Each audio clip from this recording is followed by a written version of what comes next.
been a few years since I've been up at this podium. For those of you who don't know me, my name is Tod Hadley, and thanks for giving the time or giving me the opportunity or the privilege to come and share with you some of my thoughts.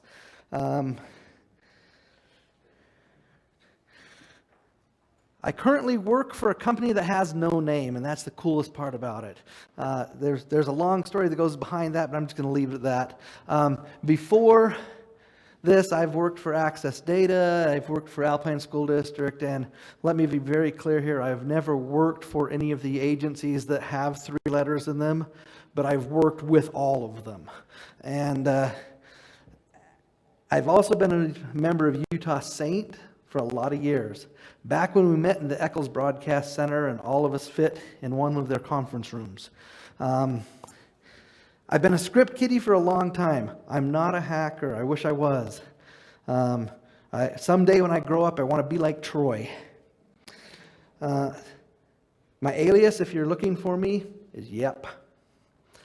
And you're more than welcome to write down my email, send me an email if you have any questions about what I'm going to talk about today.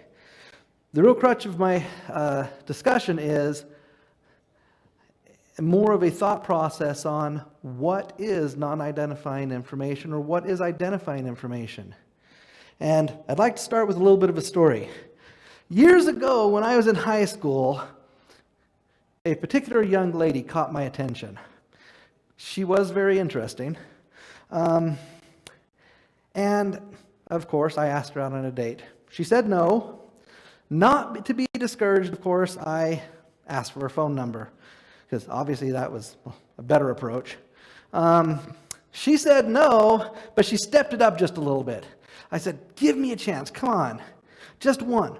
And she said, sure. If you can call me, I'll give you one date.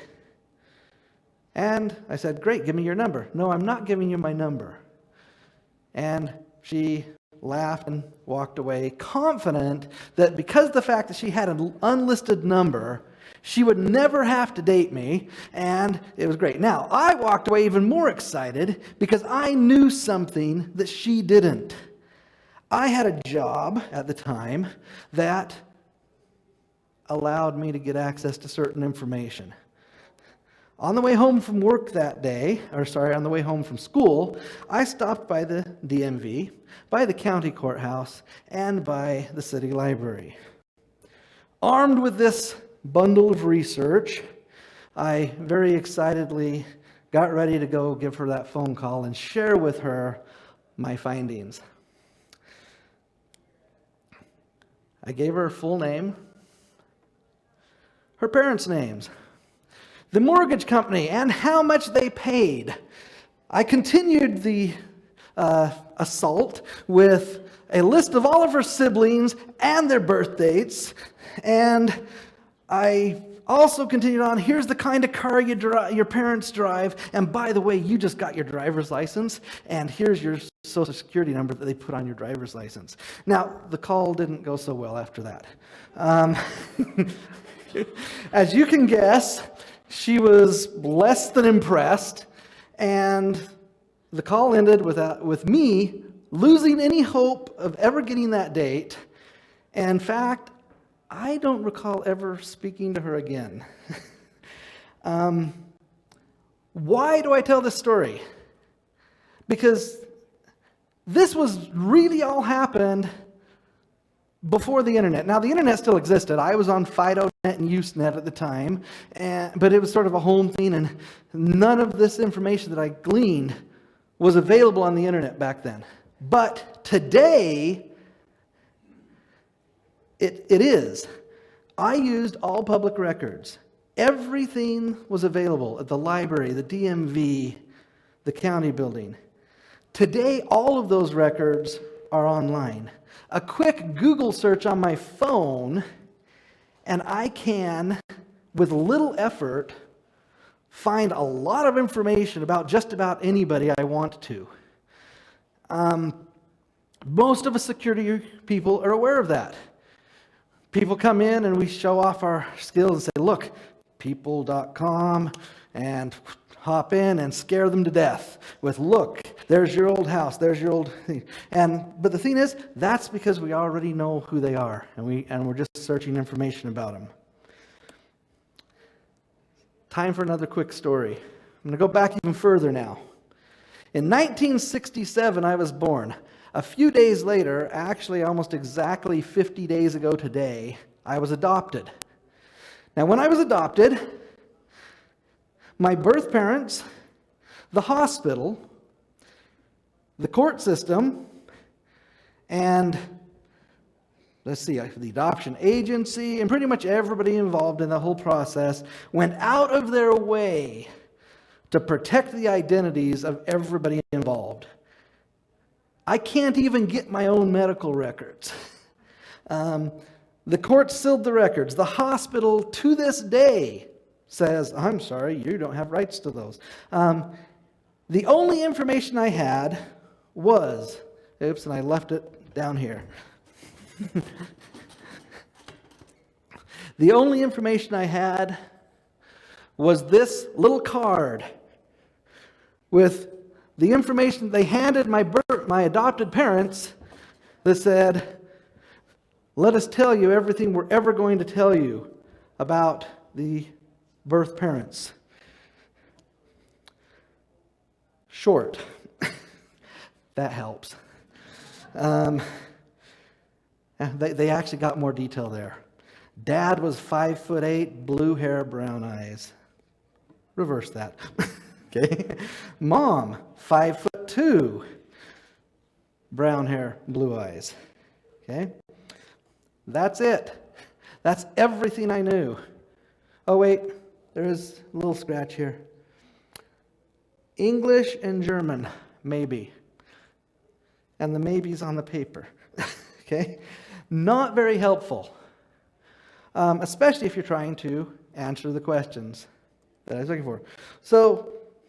But because of my background, as I got older and as technology changed, I got into computer forensics. And I realized while doing computer forensics that many of the times I was working with cases, many of the times that I was helping on investigations, that it was the little things, the non-identifiable information, these small traces, the footprint that we leave behind that was used to actually break a case.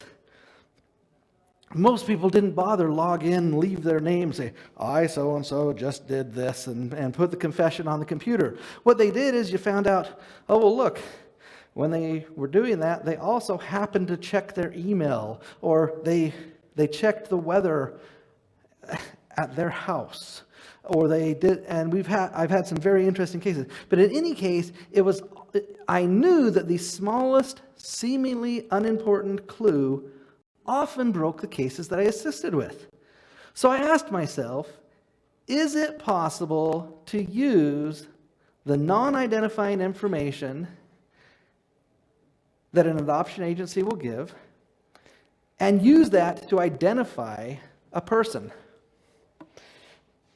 I contacted the agency and I went in and I talked to them, argued with them for quite some time, and they finally provided the entire list of all the information they were willing to give me.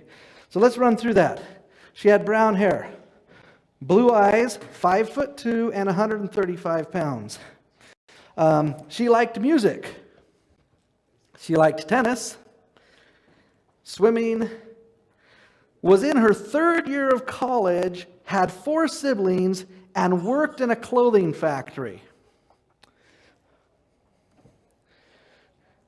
Oh, and one last one. They did list religion. She happened to be LDS. Well, if I take all those things, combine them, we're starting to get a little clearer picture of some places I might start to look. Let's start with universities. In 1967, there were only 3 universities in the state of Utah that you could attend a third year. So, does that help? Well, it just so happens that all 3 of those universities had the yearbooks online. Didn't take me very long to figure out that I could download the entire yearbook, And now I have a list of suspects, right? Well, cross out all the blondes, because I know it's none of them. Go in, well, let's see, she was pretty short, so there's no way she's going to be on the basketball team. So go in, cross those ones out. Well, she liked swimming, she liked tennis. Well, let's put a star by the swimming team, let's put a star by the tennis team. And my list is getting shorter and shorter. Of course, I had 3 universities to deal with. This was taking too long. It was a lot of work. I needed help. Who here is familiar with the Mechanical Turk? Okay, I've got a couple people. Mechanical Turk is an awesome thing. It actually comes from the 18th century, where an Austrian Empress Maria Theresa commissioned a device, and challengers would compete in a chess tournament against what they believed was a machine. What the machine was actually a big box with a guy inside of it. Happened to be a Turk, and he was a good chess player. Challengers were led to believe that they were playing a mechanical device when in fact they were competing against a person hiding inside. Well, Amazon embraced this idea a number of years back, and they created a service that will do simple manual labor, but it can't be done by computer. You can't automate the entire process with a bot, because it just requires just a little bit of human interaction. And after contacting them and taking the project and throwing it out there, I said, look, I need this done. And you notice right now, there's 308, oh, this is a little bit old, but 318,000 current jobs that are available to get hit. For about $400 per school, I can make a database, or I can have somebody else make a database when we do all the data entry. About $400 to $1,800, depending on how big the school is and how detailed you want it to be. $400, you could get all the names. For $1,800, you could include the details of which teams they were on, every single page from the entire book. And I started doing this, and I started getting an incredible database of data. I knew the names of all the students. Did they do just 1 year or 2 years? Were they there in 66 and again in 67? Were they on any of the teams? Did they have light hair or dark hair? They're all black and white photos. I couldn't go with the color. I wish I could get the eye color. I did on some of them, because there were color pictures in certain parts of the yearbook. We go in and say, hey, look, this one has blue eyes. We can mark that. It was a fantastic experiment, actually. Well, some of the schools didn't have yearbooks online. So I went to classmates.com, created a fake account, extracted all the information, got that entered. Just slows you down a minute or two. I ran into a little bit of an issue. Remember, I'm looking for a young lady I was born in 1967 in October. That means she probably wouldn't have been in school. So I downloaded the yearbooks for all of 1967, then looked at 66. My imagination told me she's going to be in 1966. She's not going to be in 1967. And she might actually show back up in 1968. Well, that narrowed the list down quite a bit. Now I had a really good target. But it wasn't quite enough. What if I had the wrong school? What if she was from out of state? And I'm running out of money. This is expensive, this Amazon Turk thing. Okay, it's great, but I didn't have that much cash lying around without my wife noticing. So I decided I need a less expensive, quicker route to get me, just point me in the right direction. DNA. This technology is turning out amazing amounts of information. With a DNA test, I can take it real quick and pop it in there, and 4 to 6 weeks later, I'm going to get back a list of a whole bunch of people I'm related to. Now, the cool part is, I'm not needing to. Yeah, it'd be nice if I took the test and got that really lucky, hey, great, congratulations, we found the person you're looking for. Most people don't get that. What most people get is a list of relatives, and they're distant relatives at that. What did I find out, though? All I needed was a name. I needed a family name. You know, oh, look, I have 23 people named Johnson. Now go back to the yearbook. See, I had a list of suspects. All I needed is a name to narrow it down. So I take the test and send it off. In the meantime, I've got 3 to 6 to 8 weeks, depending on when you send your test in, that I'm going to have to wait for the test. So what do I do in the meantime? Well, let's look at another opportunity. Facebook has some amazing technology. They know everything about everybody. And the best part about that is they're willing to sell that information to just about anybody, including Russian politicians. While I was waiting, I said, hey, look, let's contact Facebook. I'll pretend to be an advertiser. And I said, look, I'm looking for someone in this age bracket, and I want them to go to one of these universities, I want them to be a member of the church, and I want them to like reading, swimming, tennis, and then, it'd be nice if they had siblings, because I didn't know how many siblings she had. So, yes, I want them I want to also attach that. Well, Amazon wouldn't give me the list of names, but it narrowed it down to less than 100 people in this area. And so I wrote up an advertisement, sent that off. I got about a 50% click rate. And that click rate, basically, and I got enough clicks, and they gave me just enough information to cross off a whole bunch more names. And it was a sort of a fun experiment. DNA test comes back. This is an exciting day. Guess what? I did not get the congratulations, this is your mother email. What I did get was about 300 at the time, fourth cousins or closer. Now, fourth cousin means that we share a great-great-great-great-grandfather. That narrows it down to 64 possible grandparents, and I just have to figure out which one of them links to me, okay?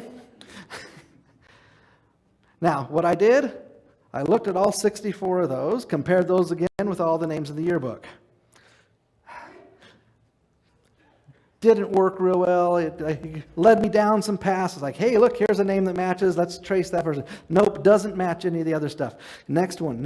Yeah, but it wasn't. It did help me narrow down my list. But there's another thing that you can do with genetics, and that is, one of the things they show you is how closely are you related. And I apologize if you can't read this on the back, but this is included in the slideshow, and anybody who wants this, I'd be more than happy to share it. But basically, when you look at DNA and when you examine DNA, what most people do is try to determine how closely related you are. That's done by measuring how much DNA you share. And the measurement for that is called a centimorgan. So if I share 3,400 centimorgans of DNA with somebody, well, that person is either my parent or my child. If they're a half-sister or a half-sibling, that's going to be 1,700 centimorgans. If they're a third or fourth cousin, we'll see a fourth cousin is about 13 centimorgans. Well, now all I have to do is figure out how closely I'm related to these people. I know how far back I need to go, and I can build a chart that looks something like this. This is designed with 2 second cousins. So I have a second cousin on the right-hand side, I have a second cousin on the left-hand side, and I figure out how those two people are related. Now I know we share those grandparents. Now I don't know how I fit in yet, but I know that those are my grandparents. Now I just figure out which one of their kids is involved. So I started building my tree. I get links all over the place, and over here on the right, you'll see a whole bunch of people, and I'm back in the 1800s, by the way, and a whole bunch of people on the left-hand side, and I find here's some relatives on the right, here's some relatives on the left, and a couple that got married. The only way I can be related to people on both sides is through this marriage. So I get in and I narrow it down. There's a couple. That is a set of grandparents. Now I go down to the next generation and do the same thing. Eventually, I end up running with 5 different DNA companies, or 5 different companies that do it. And if you're interested, Ancestry, GenMatch, Family Tree, Family Finder, they're all the same. They all share the same information. Some have larger databases than others, and quite frankly, you run stuff with all of them and you get more information. But wait, all of those companies have one thing in common. They protect vigorously the identities of anybody that's still alive. And I am looking for someone who's probably still alive. So how do you find that information? Once you get to 1920 or 1940 or 1950 and they're still alive, all of a sudden that information is blacked out. And they're like, we won't show this to you. We're protecting the identities. We know that. We're security people. What do? We protect that personally identifiable information. Luckily, the world has solved this problem for us. We do something called an obituary, which is full of wonderful information. In the United States, most of us die. All of us die. But in the United States, most of us also publish an obituary. Now, this is the obituary for my grandmother-in-law. Let's look what sort of useful information is in this. We have her name, including the maiden name. We have where she worked. We have what religion she was. We have the names of all of her surviving siblings, all of her surviving children and their spouses, and we also know where most of them live. This is great information now because I just built out the rest of my tree to all the current family. Now, I have one more thing I should bring up. Side note here. What is the number one question that financial institutions use when they say, create a super secret password so we won't talk to anybody unless it's you? Mother's maiden name. Now right here, I have the mother's maiden name for 3 generations. This is awesome. Great stuff. Okay. Bingo, I found 2 clusters. I have a cluster on the right, cluster on the left. These are all current. The fact is, the dates match up. It can't be any other possible. My birth parent is one of these 5 people. Now all I got to do is go look at the non-identifiable information, line it up and see who fits. Well, my birth father, he only had 2 siblings. There's 5 of them here, can't match. So let's look at the others. Went back, pulled which one of them went to school in 1967. Which one of them was the proper age? Which one of them liked tennis? Which one of them liked swimming? Which one of them was 5'2"? Which one of them met all those criteria? And guess what? It took me about 10 minutes to narrow it down to a list of one suspect, the one possible person I was looking for. Bad news, and this is the sad part of the story, she died the day before I found her. Now, I had a sister. This is cool, or a half-sister actually. So I decide, hey, you know what? I'm going to contact my half-sister. This is really cool. As every adopted person will tell you, and everybody here who's ever seen Star Trek knows, first contact situations are nerve-wracking at best. I did some research, I prepared. I found from her Facebook page that she was best friends in high school with my next-door neighbor. So I went over to my next-door neighbor and I said, tell me everything you know. Okay? And I prepared carefully, and I got ready and I made the phone call.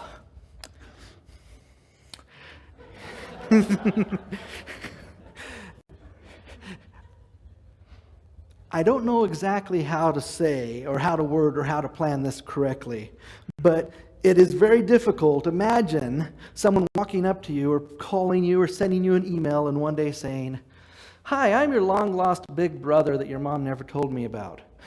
Or, "Mommy!" It's somewhat shocking, okay? Now, after she recovered, what was her big concern? She said, "How did you do this? What makes you think you're right?" And I start explaining, "Well, I know this, and I know this, and I know this, and I know this." And she's like, "How the heck did you get my DNA?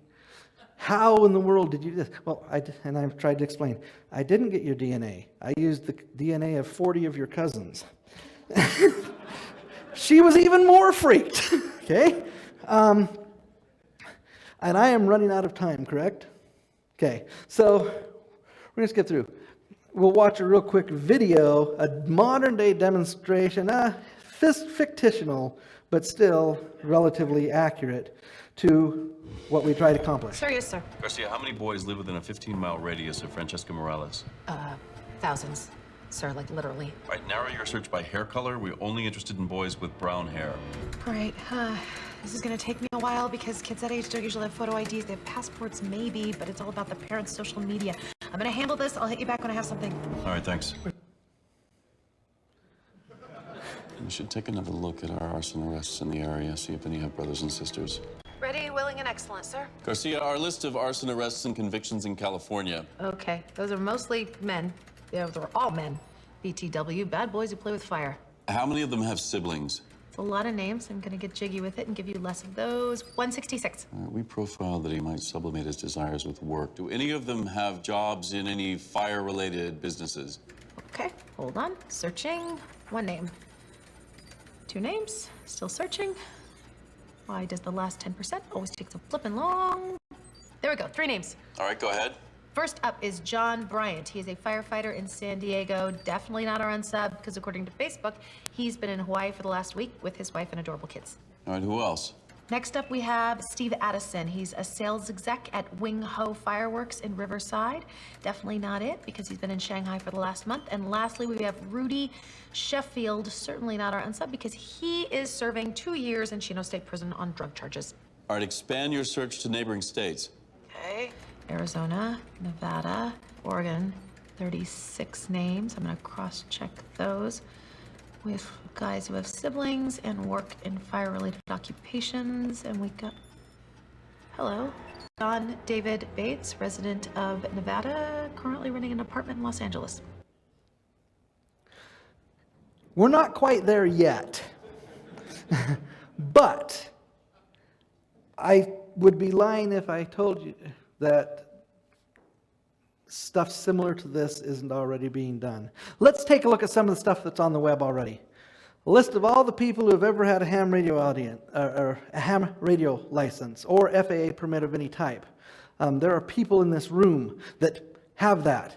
I know because I helped them get those licenses to put them on the schools that they were connecting. A list of all FAA licenses. Does anybody in this room own a drone? Wow, guess what? I found you. Okay. Sex offender databases, but that's not all. Court records, divorce records, bankruptcy, criminal cases, everything's in Pacer. It's a great site. utahsright.org. If you work with the state organization, you're probably familiar with this one. You can look yourself up. Utah County, every county has this, by the way. Land records. Go in, find out who owns what, how much they paid, where their mortgage is, how much it is, any liens on the property, etc. And, of course, looking up the old friends, type in a school, type in a date, you just got yourself a list of the entire student body. One of my new favorites, just found this one, wedding registries. You can go in, look up a wedding registry. I found some as old as 10 years ago, and it lists everything that was purchased for the couple. It was awesome. Can you think of any other cool things that you could do with a list of all the gifts that the happy couple just got before they left on their honeymoon. Now, the data is out there. Today, correlating that data is a hard, manual, painstaking process.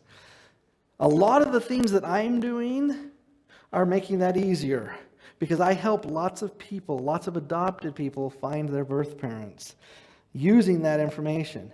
We're not quite to the point of the Hollywood magic shown in the video clip, but we are getting close. And I'm not necessarily saying this is bad. What I am saying is that as security professionals, anytime we put data on the web, we should probably be asking ourselves, does it really need to be there? Should we be putting it there? And are we really understanding the full ramifications of releasing that information, even if it's non-identifiable information, to the public? Because at this point, there is no such thing as non-identifiable information. Are there any questions? Okay, we're done. Thank you.